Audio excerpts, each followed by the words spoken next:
ആരോഗ്യം അമൂല്യം.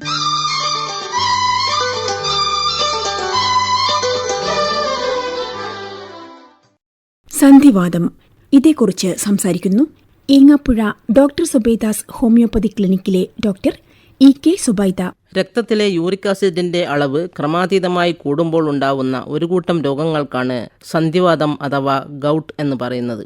ഉയർന്ന അളവിൽ യൂറിക് ആസിഡ് ക്രിസ്റ്റലൈസ് ചെയ്യുകയും സന്ധികളിലും ടെൻഡനുകളിലും ചുറ്റുമുള്ള കോശങ്ങളിലും യൂറിക് ആസിഡിന്റെ പരലുകൾ നിക്ഷേപിക്കുകയും ചെയ്യുമ്പോഴാണ് സന്ധിവാതം ഉണ്ടാകുന്നത്.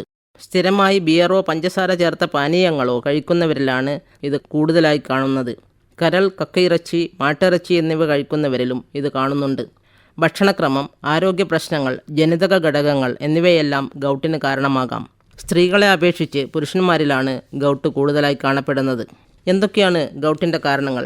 രക്തത്തിൽ യൂറിക് ആസിഡ് അളവ് കൂടുതലാവുകയും അത് പരൽ രൂപത്തിൽ സന്ധികളിലും ചുറ്റുമുള്ള ടെൻഡനുകളിലും കോശങ്ങളിലും നിക്ഷേപിക്കുകയും ചെയ്യുമ്പോഴാണല്ലോ സന്ധിവാതം അഥവാ ഗൗട്ടുണ്ടാവുന്നത്.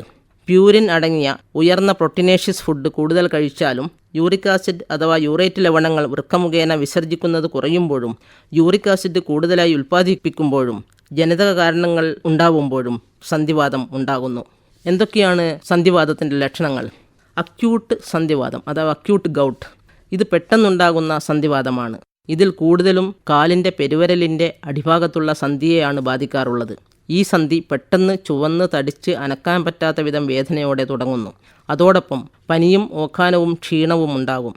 പിന്നെ സാവധാനം കാൽമുട്ട്, മറ്റ് വിരൽ സന്ധികൾ എന്നിവയൊക്കെ ബാധിക്കുന്നു. Chronic gout. അക്യൂട്ട് ഗൗട്ട് ചികിത്സിച്ച് മാറ്റാതെ ഇരുന്നാൽ യൂറിക് ആസിഡ് പരലുകളുടെ നിക്ഷേപം സന്ധികളിൽ കൂടി വരികയും ടോഫി നിക്ഷേപവും സംഭവിച്ചേക്കാം. ഈ അവസ്ഥയിൽ അസ്ഥികൾക്ക് ക്ഷതം സംഭവിക്കുകയും യൂറിക് ആസിഡിൻ്റെ പരലുകൾ വൃക്കയിലും അടിഞ്ഞുകൂടുകയും വൃക്കകളിൽ യൂറിക് ആസിഡ് കല്ലുകൾ രൂപപ്പെടുകയും ചെയ്യും. ഇത് അക്യൂട്ട് യൂറിക് ആസിഡ് നെഫ്രോപ്പതിക്ക് കാരണമാവുന്നു. ജീവിതശൈലി സന്ധിവാതത്തിൻ്റെ പ്രധാന കാരണങ്ങളിൽ ഒന്നായതുകൊണ്ട് സന്ധിവാതത്തെ ഒരു ജീവിതശൈലി രോഗമാണെന്ന് വിളിക്കാവുന്നതാണ്. മദ്യം, മാംസം, കക്കയിറച്ചി, ഷെൽഫിഷ് പോലുള്ള സമുദ്ര വിഭവങ്ങൾ, പ്യൂരിൻ എന്ന പ്രോട്ടീൻ അടങ്ങിയ ഭക്ഷണങ്ങൾ എന്നിവയൊക്കെ ഉയർന്ന യൂറിക് ആസിഡ് ഉണ്ടാവാൻ കാരണമാവുകയും ഇത് സന്ധിവാതത്തിലേക്ക് നയിക്കുകയും ചെയ്യുന്നു. കൃത്യമായ വ്യായാമത്തിലൂടെ ശാരീരിക ക്ഷമത കൈവരിക്കുകയും അമിതഭാരം ഇല്ലാതാക്കുകയും ചെയ്താൽ യൂറിക് ആസിഡിൻ്റെ അമിതമായ ഉൽപ്പാദനം ഒരു പരിധിവരെ കുറക്കാവുന്നതാണ്. കൊഴുപ്പ് കുറഞ്ഞ പാലുൽപ്പന്നങ്ങൾ, നിലക്കടല, ബ്രൗൺ ബ്രെഡ്, ചെറി പോലുള്ള പഴങ്ങൾ എന്നിവയും യൂറിക് ആസിഡ് കുറക്കാൻ സഹായിക്കുന്നു.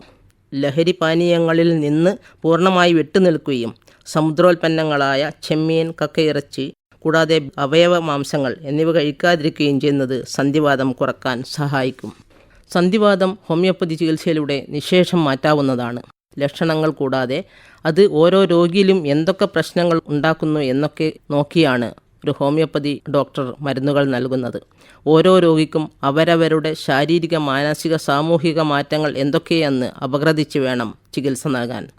ആർണിക്ക, റെസ്റ്റോക്സ്, പൾസാറ്റില, ബെൻസോയിക് ആസിഡ്, കോൾഷിക്കം തുടങ്ങി ഒട്ടനവധി മരുന്നുകൾ ഗൗട്ട് ചികിത്സിക്കാൻ ഹോമിയോപ്പതിയിലുണ്ട്. ഇതിൽ ഏത് മരുന്നാണ് തൻ്റെ അടുത്ത് വരുന്ന രോഗിക്ക് വേണ്ടത് എന്നത് ഒരു വിദഗ്ധ ഹോമിയോപ്പതി ഡോക്ടർക്ക് കണ്ടുപിടിക്കാനാവും. അതിലൂടെ പൂർണ്ണമായ രോഗശമനം കൊടുക്കാൻ സാധിക്കുകയും ചെയ്യുന്നു. സന്ധിവാതം, ഇതേക്കുറിച്ച് ഇതുവരെ സംസാരിച്ചത് ഡോക്ടർ ഇ.കെ. സുബൈദ.